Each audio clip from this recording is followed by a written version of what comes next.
ในนามของทีมกู้ภัยไทยนะครับทั้งทีมค้นหานะครับทีมดำน้ำนะทีมค้นหาดูแลโลกนะทางคอนไฟสเปซสแกนด้วยทีมสแกนถ้ำนะครับแล้วก็หลายๆทีมเมดิคอลหลายๆทีมที่เข้ามานะครับทุกมูลนิธินะครับทุกสมาคมนะครับก็ขอมอบเงินนะครับจำนวน50 ล้านกีบเนี่ยให้2 ครอบครัวที่ยังหาหัวหน้าครอบครัวทั้งสองเนี่ยยังไม่พบนะครับก็ขอมอบไว้นะครับผ่านทางท่านเลขานะครับเพื่อนำไปมอบให้2 ครอบครัวนะครับเงิน50 ล้านนะครับ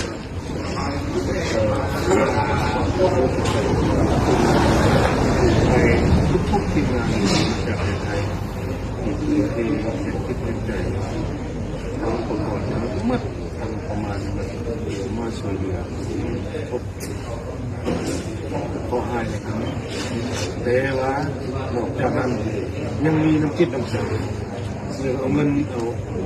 มอบให้ครอบครัวดังกล่าวถึงสั้นจะแนะนำตามงานทางเมืองจะรับเงินดังกล่าวนี้เพื่อ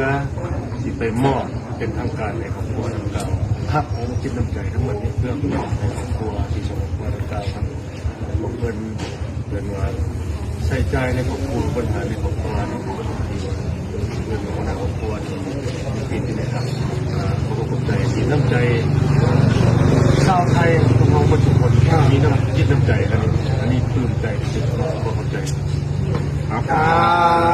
บว่าทุกคนมันเกินไปแล้วนี่คอยเราประจักษ์สิสรรหาคำเบาคำใดเนาะมาย่องมาย่อเขาเนาะมาสรรเสริญเขานี่มันก็เกินไปแล้วทุกคนเมื่อวานนี่มอบเงินให้แล้วเนาะฮะ60 ล้านกีบ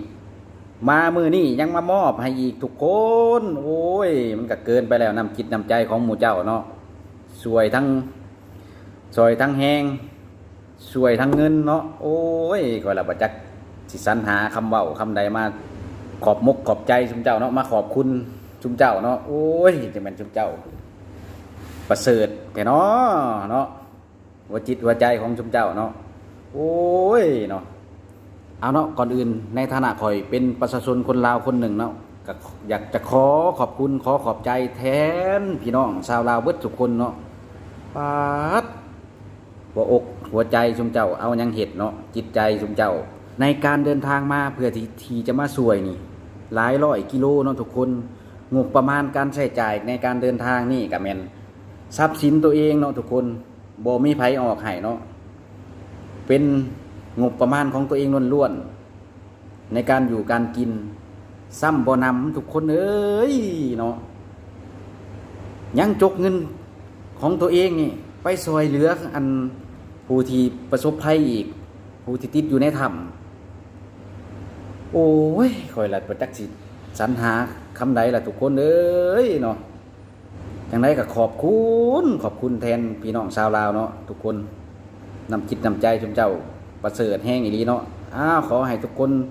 ก้าวหน้าในการงานเนาะบุญกุศลครั้งนี้ที่ชุมเจ้าได้เหตุได้ทำได้ช่วยเหลือเนาะตามนั้นแหละทุกคนเอ้ยคอยประจักษ์สิสรรหาคำเว้าเดี๋ยวเนาะเกินไปแล้วโอ้ย